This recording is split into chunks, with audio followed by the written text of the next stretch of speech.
let's turn in our books to chapter 17. And questions of identity. Is Hulk the same person as Bruce Banner?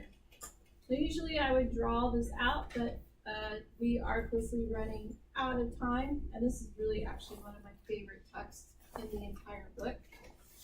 What are the 3 ways that Kinghorn says identity can be determined?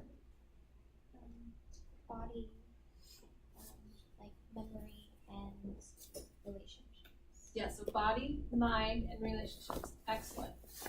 So when this essay opens up, the writer, Kevin Kinghorn, wants you to imagine that you're a judge and that Bruce Banner has been brought to you on trial for crimes that the Hulk did. And these crimes are that Hulk smashed too many things and people got hurt. And they want Hulk to be punished. That's what does Hulk do? Hulk smash, right? That's all the Hulk wants to do is just smash and beat things up. So you're the judge. They want you to hear the argument from both sides, and they want you to determine whether or not Bruce Banner, the person standing in front of you, is the Hulk, and they want you to base it on the continuity of personal identity over time. Continuity of personal identity over time. It's on page 224. So they go first into Hulk's bodily identity, and they say first and foremost, we as humans tend to associate identity with the corporeal self, with whatever the shell of a body looks like. Okay? Your hair color, your eye color, your weight, the clothes you wear, all those things. That's what we tend to associate first in regards to identity. So they want you to consider, does Bruce Banner look like the Hulk? And of course, he doesn't, because Hulk is big and green and Bruce Banner isn't. So they tell you that atoms of all people's bodies change over time. So it could be possible that he's the same person. That's the rebuttal, right? So then they address the rebuttal. They say that, nah, it doesn't necessarily mean that he's the same person. Banner doesn't remember rampaging through the city. We don't even know if the Hulk does. The Hulk isn't there. It's Banner that's in the courtroom. Turn to page 226.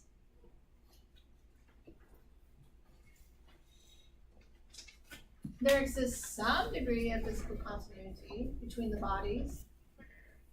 The bodies belong to whoever is the same person. So there is a minimal continuity requirement in this. You can't get Banner and Hulk out at the same time. It's not possible. Right? Okay. So then they acknowledge the counter argument that could be given to what they're proposing. What's their counter argument? I love this counter argument. Pretty snazzy. Oh, it's like the whole boat metaphor, but with organs. Yeah! They're like, but hey, look! What happens when you transplant organs? I love this. This is snazzy. Okay, so whether you know this or not, way back in the day when transplants were first beginning, right? People are constantly afraid of the fact that if you got somebody's heart, you got somebody's soul. You're going to start acting like them. So if somebody was mean and mad, you're going to become a mean and mad person. If somebody was good and kind, it might tune you out. Yes? Well, we finally started giving that up a little, not a lot. There's still some arguments being made for that. And then we started arguing about, believe it or not, tattoos. Okay? So, it used to be if you had tattoos on your limbs or something, your limbs could not be transplanted onto another person because it might mess with the recipient's psychological state, or it might mess with the spouse's recipient's psychological state. or the donatee's spouse's psychological state if they were to see the tattoo in public. This really is a thing, okay? Even Grey's Anatomy did a show on this. There was this guy who didn't have arms at all, and there was a donor who was going to donate both of the arms. The wife was willing to, let the arms be donated. And as they're getting ready to prep the surgery and get everything going, all of a sudden they find the spouse's, which is the wife's name, on the guy's, it's either right or left, I don't know, it's on one of his arms. They're thinking the surgery is a wash because, all the research shows that this is a really bad psychological thing because there's identity with that. That's his arm, that's her name, there's identity there. So they go and they talk to the wife. What if you were to see this arm in public? What would happen? How would you feel? And then they go and they talk to the guy who's receiving the arm. He's like, hell, I don't care if it has somebody else's name on it. Just give me a damn arm. Right? And the wife who was donating the arm, she's like, well, at least I know that he'd be holding his wife tight at night. Does it give you all sorts of butterflies? It always ends up good in the TV shows, right? All ooey and gooey and warm and fuzzy and unicorns and butterflies. Yes? This really is a thing. So, how is our body associated with our identity? That's what they're arguing here. And what they're saying is, look, we can transplant organs and limbs. We can do that. That doesn't make you that previous person. You're still your own person. So then they talk about taking a boat down and replacing everything and refurbishing everything. They're like, but it's still your boat. So they rule out that the body is the way by which we should determine identity. And then they go into the mind. And when they go into their psychological stance, on the top of page 227, they bring in John Locke and the role of memory. Could somebody please read this paragraph here?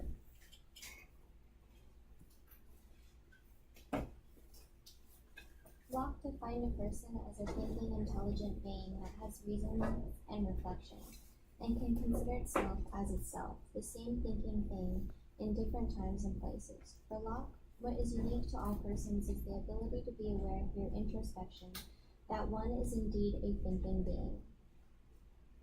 Continuity of personhood over time is secured because you are able, through the use of memory, to reflect on the fact that at earlier times you are aware through introspection that you were a thinking being. Thank you.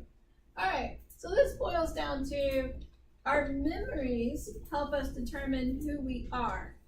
So they bring in Reed, they analyze Reed, they contrast Reed with Locke,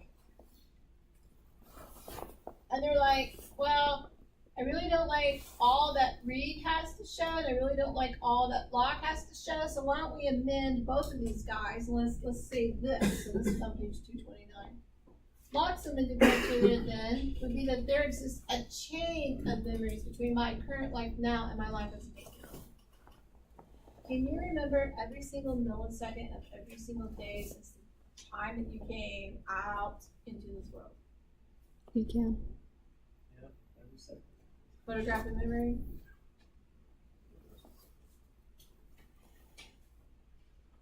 Anybody? So if we're going to say that our identity is based upon the psychological ability to recall all of our memories, then this wouldn't hold salt, would it? But if we amend it to say that there's a chain of memories, a basis of memories by which the very good and the very bad times define who we believe we are, would that hold salt? Oh, yeah. Very few people can tell you what they ate for breakfast 2 weeks ago. Unless you're like one of those habitual people who eat the same meal every single day. Because those are mundane tasks, right? But if you had one of the most awesome moments ever in your lifetime, you can pretty well describe that to somebody, yes? That's what they're talking about. They're talking about chains of memory. But they also have to acknowledge that there's a problem with relying upon memory. What's that problem that occurs if you're relying on memory? So accurate. It's not always accurate, yes. What else? Like Alzheimer's and different mental problems. Yeah, Alzheimer's.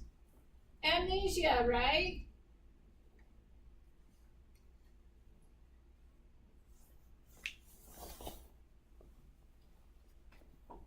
February 14th, 1997. The day my world changed.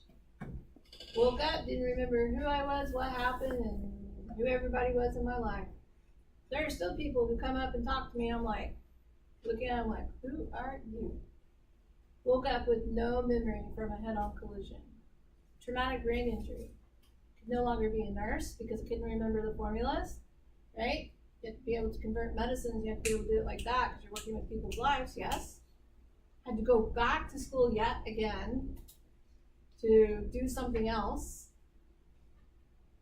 And I'll tell you, I mean, people who really, really knew me will tell you that I'm not the same person that I was before.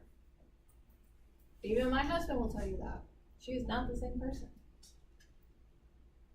I know I'm not the same person. I've read my journals. I don't recognize that person in the journals. Thank God I journal. So what happens with Alzheimer's and amnesia and split personality disorder and, oh, the list goes on. How do you form an identity then?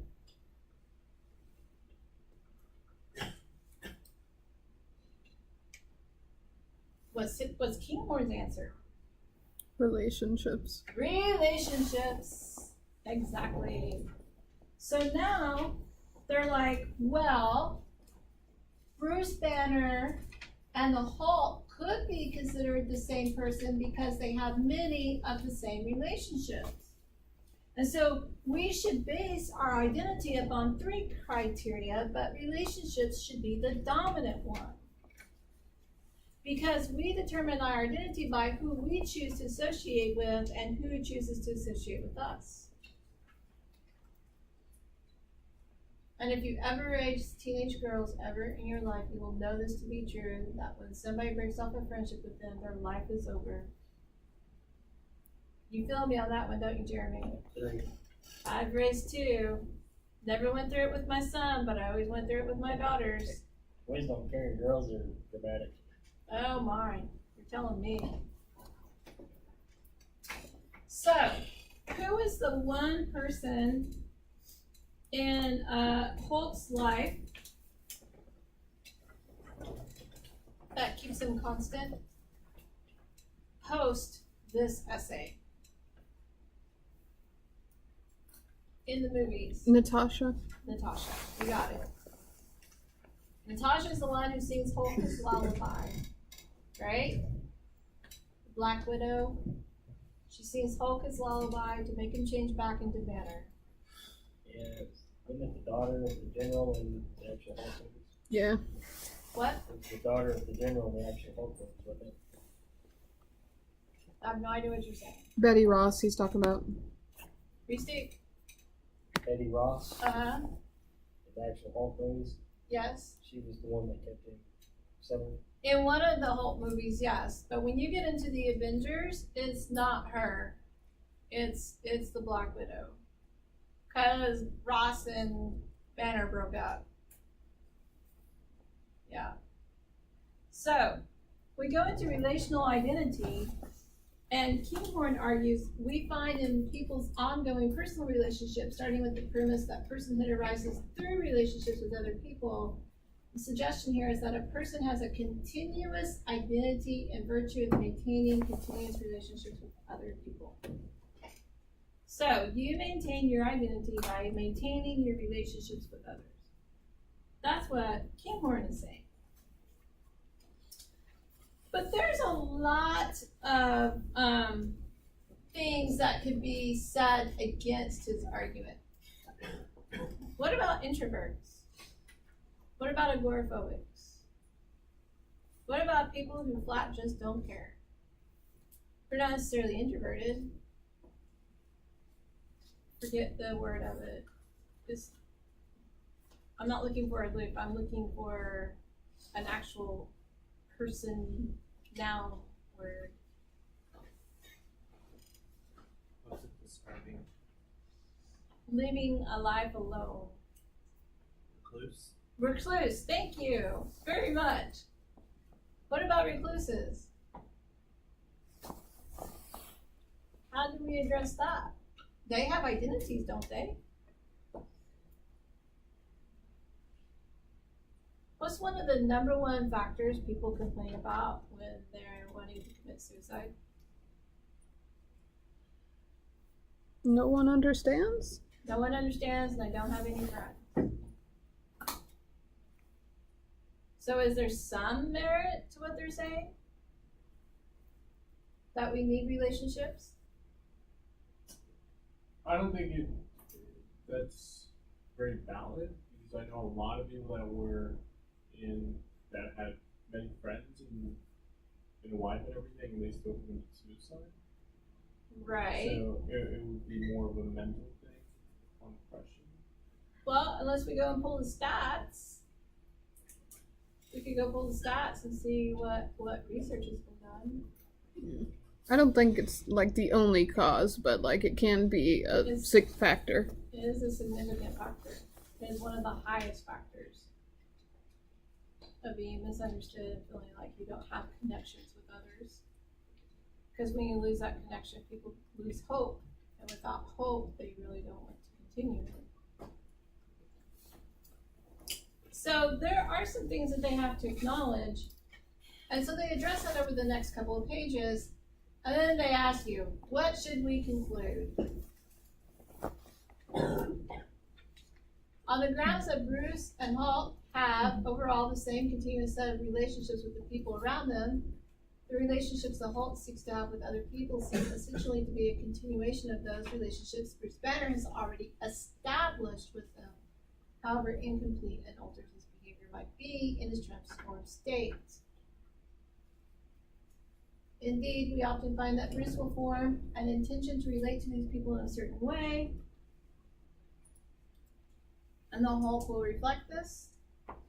They talk about the 2003 movie, they talk about Betty Ross, how he wants to protect Betty Ross, and then they say, but it still might be the case that these are the only cues and clues to the deeper truth that ultimately it is a certain set of relationships that is constitutive of the fundamental identity under question.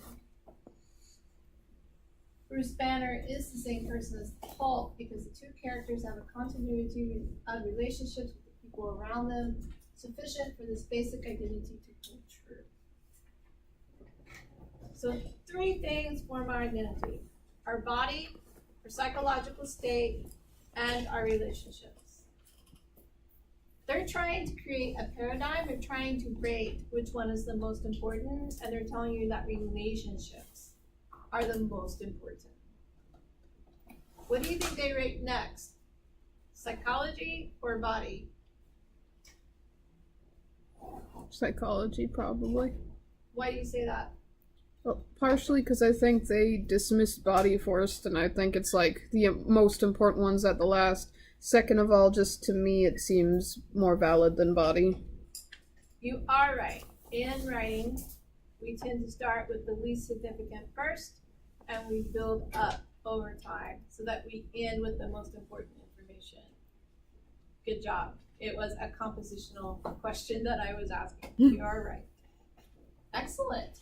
Any questions about this essay?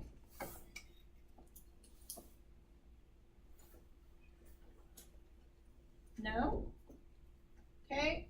For right now, I'm skipping over 18.